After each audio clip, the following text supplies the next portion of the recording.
हनुमान जी के जीवन से जुड़े इन 8 रहस्यों के बारे में कितना जानते हैं आप? हिंदू धर्म के पूजनीय देवताओं में से एक है भगवान हनुमान जी। उनके जीवन से जुड़े कुछ ऐसे रहस्य हैं जिनसे आप सभी अनजान होंगे। भगवान हनुमान हिंदू धर्म में सबसे अधिक पूजे जाने वाले देवताओं में से एक हैं। उन्हें उनके साहस, शक्ति और उनकी सुरक्षा की दिव्यता के लिए माना जाता है। उनकी सिर्फ रामायण ही नहीं बल्कि महाभारत और अन्य पुराणों में भी हनुमान जी की भक्ति का वर्णन किया गया है। आइए जानें उनके जीवन से जुड़ी कुछ ऐसी बातों के बारे में जिनसे शायद आप सभी अनजान होंगे। हनुमान जी भगवान शिव के अवतार थे। पौराणिक कथाओं में इस बात का जिक्र है कि केसरी और अंजना के पुत्र थे, लेकिन वास्तविकता ये भी है कि वो भगवान शिव का अवतार थे और उन्हें शिव जी के अंश के रूप में भी पूजा जाता है। हनुमान जी को पवन पुत्र के रूप में भी जाना जाता है। ऐसा माना जाता है भगवान शिव ने उनके साथ रहने के लिए पृथ्वी पर हनुमान रूप में अवतार लिया। हनुमान उनका जन्म से नाम नहीं था। हनुमान जी का नाम जन्म के समय हनुमान नहीं था, बल्कि एक बार उन्होंने सूर्य को कोई मीठा फल समझकर निगल लिया था। तब इंद्रा ने सूर्य को मुक्त करने के लिए वज्र प्रहार किया और उनका जबड़ा सूज गया। तभी से उनका नाम हनुमान नाम पड़ा। भगवान हनुमान के 5 भाई थे। अंजना और केसरी के कुल 5 पुत्र थे, जिनमें से हनुमान सबसे बड़े थे। भगवान हनुमान के भाई बहनों के जन्म के क्रम में उनके नाम मतिमान, श्रुतिमान, केतुमान और दर्तिमान हैं।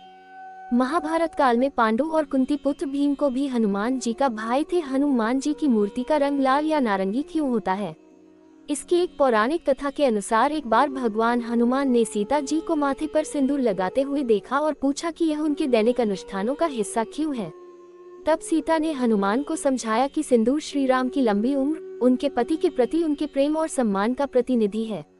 श्री राम के प्रति निष्ठावान भक्ति की वजह से हनुमान जी ने अपने पूरे शरीर को इस सिंदूर से लेपने का निर्णय लिया और हनुमान जी को सिंदूर से रंगा देखकर उनकी भक्ति से प्रभावित होकर भगवान श्री राम ने वरदान दिया कि जो लोग भविष्य में सिंदूर से हनुमान जी की पूजा करेंगे उनकी सारी कठिनाइयां दूर हो जाएंगी। और यही कारण है कि मंदिर में आज भी हनुमान जी की मूर्ति सिंदूर से रंगी होती है। क्या आप जानते हैं ब्रह्मचारी हनुमान जी का एक पुत्र मकरध्वज था। भगवान हनुमान एक ब्रह्मचारी के रूप में जाने जाते हैं, फिर भी उन्होंने मकरध्वज नाम के एक पुत्र को जन्म दिया। कहा जाता है कि अपनी अग्नि में पूंछ से लंका को जलाने के बाद उन्होंने अपनी पूंछ को ठंडा करने के लिए समुद्र में डुबो दिया। उस समय उनके शरीर का पसीना एक मछली ने निगल लिया और उसी मछली से मकरध्वज का जन्म हुआ। दोस्तों, हनुमान जी रामायण ही नहीं महाभारत में भी थी हनुमान जी की उपस्थिति। पौराणिक कथाओं के अनुसार हनुमान जी की उपस्थिति राम के समय में यानी रामायण काल में मौजूद थी, लेकिन शायद ही किसी को ये ज्ञात हो कि हनुमान जी अर्जुन के रथ पर अपने चित्रित ध्वज के रूप में कुरुक्षेत्र के युद्ध के मैदान में भी उपस्थित थे। ऐसा उन्होंने भगवान कृष्ण की श्रद्धा के रूप में किया था।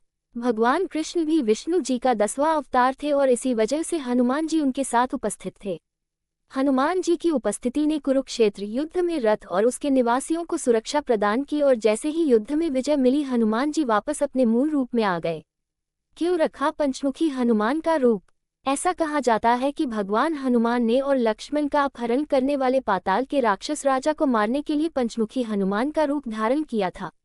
हनुमान को इस बात का पता लगा कि हिरावन को मारने के लिए उनको एक ही समय में 5 दीपकों को बुझाने की जरूरत है, क्योंकि उनके भीतर राक्षस राजा की आत्मा रहती है। इसलिए भगवान हनुमान 5 सिरों में रूपांतरित हो गए। पंचमुखी हनुमान के रूप में केंद्र में हनुमान जी मौजूद थे। दक्षिण में नरसिम्हा जी थे जो शेर के रूप में थे, पश्चिम में गरुड़ जी, उत्तर में सुअर का सिर और आकाश के सामने एक घोड़े का सिर था। भगवान हनुमान अमर हैं। ऐसा कहा जाता है कि वह कलयुग के अंत तक श्री राम के नाम और कहानियों का जाप करते हुए इस धरती पर चलेंगे। हनुमान जी को इस युग में भी पूजनीय माना जाता है और उन्हें अमर मानते हुए ही उनकी पूजा की जाती है। वास्तव में भगवान हनुमान के जीवन से जुड़े ये कुछ ऐसे रहस्य हैं जिनसे आप सभी शायद अनजान होंगे। धन्यवाद दोस्तों। जय श्री राम।